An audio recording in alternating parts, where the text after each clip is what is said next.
Halo Sobat YouTube, semoga kalian selalu dalam keadaan sehat walafiat. Kembali lagi kita bertemu di channel Klise Film, channel yang mereview film-film terkenal sesuai permintaan kalian. Di video kita kali ini kita akan mereview film drama komedi dari negara Korea, bukan drakor ya. Tetapi film ini mengisahkan seorang aktor muda yang secara tidak sengaja kehidupannya tertukar 180 derajat dengan seorang pembunuh bayaran di sebuah pemandian di kota tersebut. Hingga pada akhirnya aktor muda ini sadar bahwa dia telah tertukar dengan seorang pembunuh bayaran setelah ada klien yang menggunakan jasanya. Bagaimana awal mula aktor muda ini bisa menukarkan kehidupannya dan apakah dia akan dicari oleh pembunuh bayaran sebenarnya? Terus tonton reviewnya, don't go anywhere.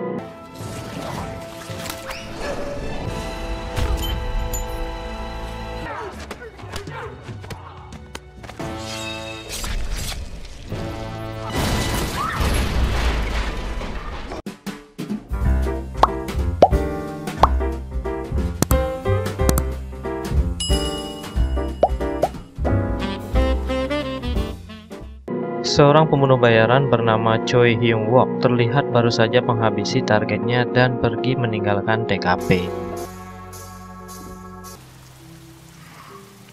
Di tempat lain terlihat pria yang bernama Yoon Jae Suk ingin mengakhiri hidupnya karena sudah putus asa dengan pekerjaannya sebagai aktor sampingan yang selalu tidak dianggap. Untungnya ada ibu kos yang datang.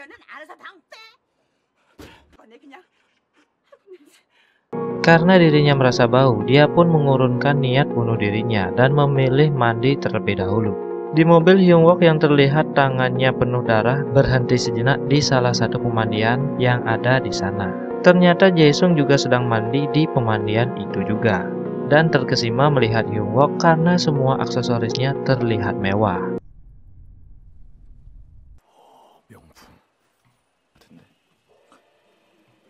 Jae Sung yang melanjutkan mandi dan keramas tanpa sengaja menjatuhkan sabun dan terinjak oleh Hyung Wook yang juga ingin mandi.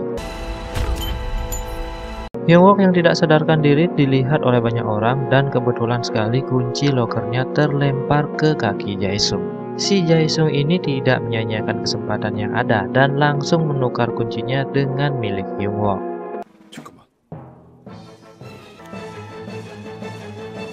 Sementara Hyung Wook dibawa ke rumah sakit, Jae Sung mulai membuka loker si korban sabun tadi dan dia pun akhirnya berubah 180 derajat dalam waktu yang sesingkat-singkatnya. Membayar semua hutang dan sedikit sombong ke salah satu teman wanitanya ya. Sampai akhirnya dia berpikir sejenak dan memutuskan untuk mengembalikan semuanya pada pemilik aslinya ke rumah sakit.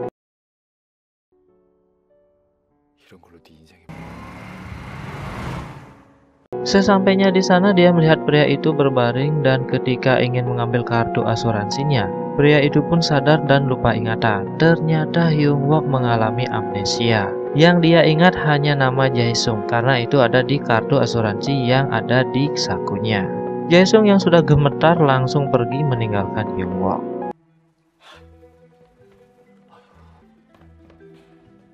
Hyung Wook yang sudah bisa pulang tidak punya uang untuk bayar rumah sakit dan ditolong oleh salah satu petugas yang bernama Karina yang sudah menolongnya tadi di pemandian. Sudah cantik, baik lagi, dan dia pun diantar pulang. Jae Sung yang ingin mengembalikan barang mencoba datang langsung ke apartemen milik Hyung Wook ini.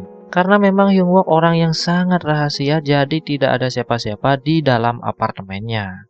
Bersih, rapi, dan nyaman sekali. Berbeda sekali dengan tempat tinggal Jae Sung yang ketika Hyung Wook tiba di sana, dia pun terkejut dengan tempat itu yang sudah seperti kandang kambing.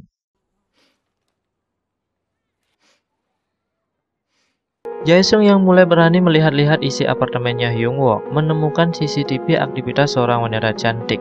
Sedangkan Hyung Wook yang mencoba bertanya ke tetangga sekitar tentang dirinya, di sana dia tidak sengaja mendapati pria yang sok-sokan lah. Jadi begini kan?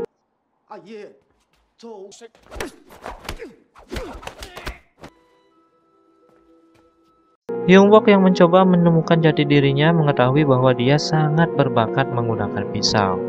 Akhirnya dia pun diajak pergi ke rumahnya Karina untuk diberikan pekerjaan. Sempat ditolak oleh keluarga si Karina ini karena Karina jujur bahwa Hyung Wook ini punya utang yang dia bayarkan ke rumah sakit. Mau tidak mau, keluarga Karina menerimanya sebagai karyawan.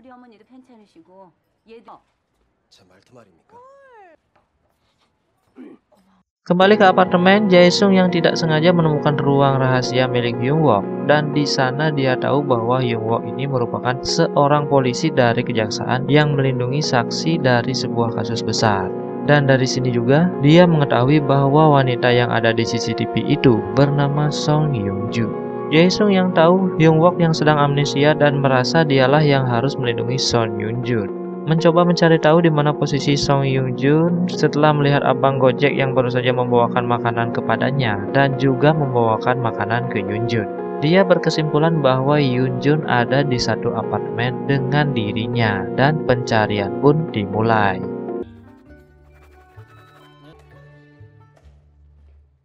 Sudah semua kamar dia telusuri, dia tidak sengaja mendengar suara keras dari atas yang ternyata itu suara dari Hyun-jun. Dan akhirnya dia pun ke sana.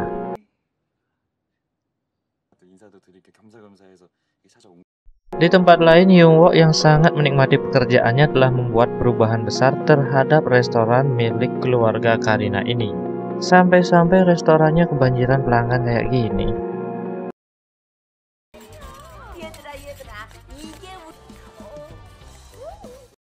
Hyung Wook yang tidak sengaja melihat tanggal ada tulisan kumpul di dekat stasiun jam 7 pagi, tepat pada tanggal 25, dan itu adalah besok. Besoknya dengan sedikit kebingungan, ternyata dia memang ditunggu oleh seseorang dengan Metro Mini, yang ternyata di dalamnya sudah banyak orang.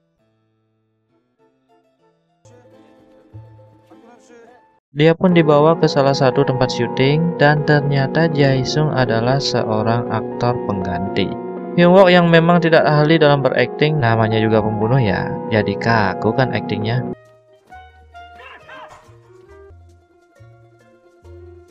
Dia pun datang ke rumah ayahnya Jae-sung dan dia merasa sebagai anaknya yang akan berjanji menjadi aktor terkenal dengan latihan berat yang dia lakukan.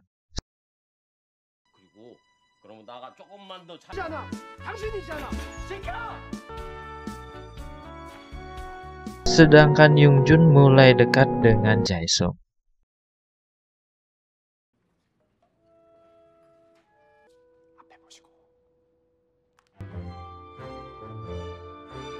Sampai akhirnya aktingnya diakui oleh Pak Sutradara dan dia pun menjadi terkenal. Hyung Wook yang memang semakin terkenal dan Jae-sung yang semakin lengket dengan Hyun-jun. Pada suatu hari Jae-sung ditelepon oleh orang yang ingin membunuh Hyun-jun.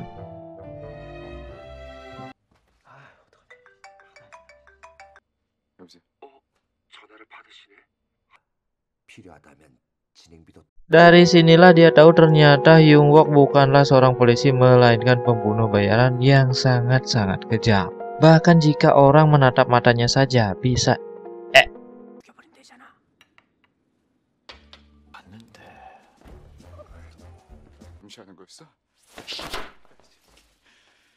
Jae-sung yang memata-matai Hyung Wook secara mengagetkan ditunggu olehnya, dan ketika dia bilang, "Cepat keluarkan."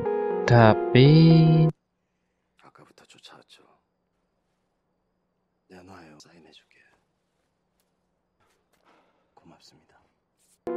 malah minta tanda tangan.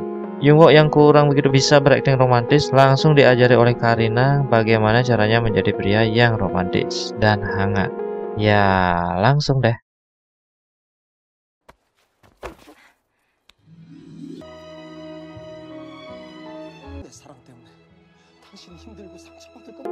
Di tempat lain, bos besar yang marah karena telah mengetahui targetnya malah menjalin hubungan dengan si pembunuh bayaran. Akhirnya menyuruh anak buahnya mencari pembunuh lain untuk menghabisi Hyun-jun dan Jae-sung. Tapi ketika mereka berempat menelpon pembunuh lainnya, ternyata semuanya adalah Hyung Wook.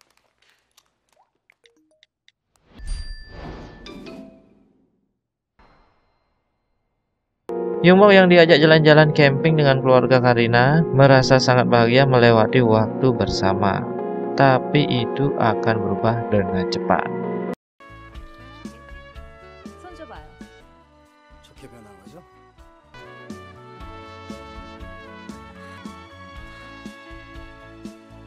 Pulangnya di mobil ketika Hyung Wook bangun, dia mulai mengingat siapa dia sebenarnya karena ada rintik-rintik hujan, suara musik, dan orang yang membawa koper. Ketika dia menoleh ke belakang, dia pun kembali.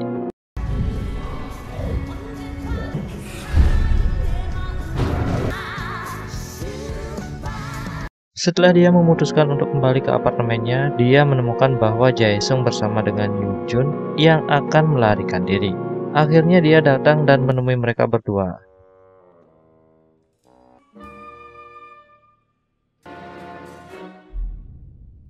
Jae-sung yang menyangka Hyung Wook yang akan membunuh si Yoon Jun ini, tapi ternyata bukan. Dia lebih baik disebut pembunuh tanpa membunuh. Apa artinya ya? Jadi begini, setiap korban yang akan dia bunuh, dia ajak negosiasi terlebih dahulu. Yaitu para korban ini akan dibuat seolah-olah telah dibunuh di depan kliennya. Dan mayatnya dibawa ke suatu tempat. Padahal semua itu hanya akting belaka. Korban yang ceritanya sudah tewas harus meninggalkan kota itu dalam waktu yang sangat lama. Dan ternyata itu termasuk si Yoon Jun. Ketika semua cerita itu didengar oleh Jae-sung, dia pun meminta maaf dan pasrah. Karena saat ini dia sudah menjadi buronan pembunuh lainnya, tapi ternyata Yoonju yang sudah jatuh hati dengan Jae-sung tidak mau meninggalkannya. Dan akhirnya Hyung Wook memiliki ide cerdik untuk melenyapkan identitas mereka bertiga dari muka bumi ini.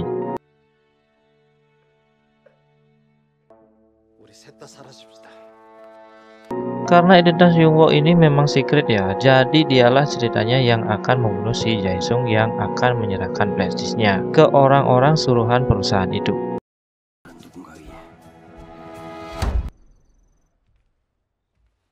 Malamnya Hyung Wook yang bertemu dengan Karina menjelaskan bahwa ingatannya telah kembali dan akan pergi meninggalkan dia untuk selamanya. Hal yang berat bagi Karina karena dia sudah memiliki rasa dengan Hyung Wook. Ketika Hyung Wook ini pergi, tanpa diketahui ternyata Karina sedang membuntutinya.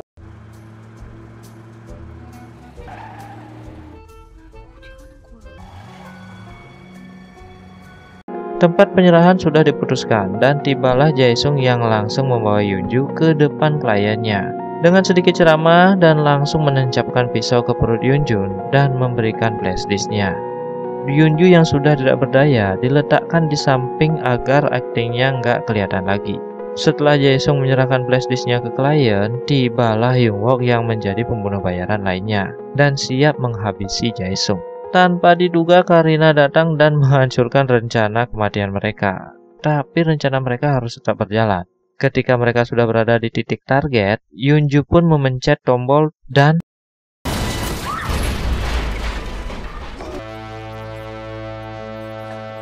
ternyata bagian bawah dari peti kemas itu sudah mereka modifikasi.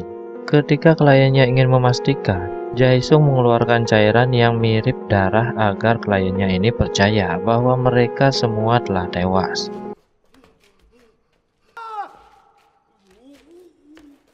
Semua klien telah pergi dan setelah Hyung Wook yang berhasil menenangkan Karina, mereka semua menjelaskan ke Karina bahwa mereka semua sedang berakting.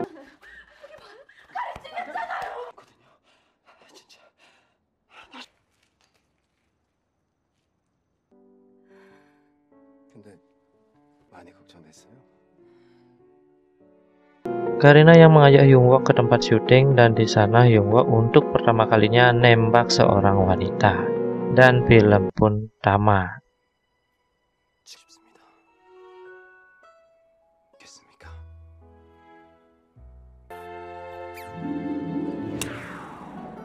Sebuah film yang awalnya kita mengira itu adalah film sadis ya. Lama-kelamaan kita akhirnya tahu bahwa si pembunuh itu tidak benar-benar membunuh untuk menghilangkan nyawa si korbannya. Hanya identitasnya saja yang dihilangkan dan mereka akan memulai kehidupan baru mereka. Andai saja semua pembunuh bayaran mau seperti ini. Terima kasih sudah menonton review film dari channel ini. Ingat selalu untuk menonton film aslinya ya, karena dijamin pasti lebih seru. Like dan share jika kalian suka, subscribe dan bunyikan loncengnya untuk melihat review film yang unik dari channel ini. Terima kasih.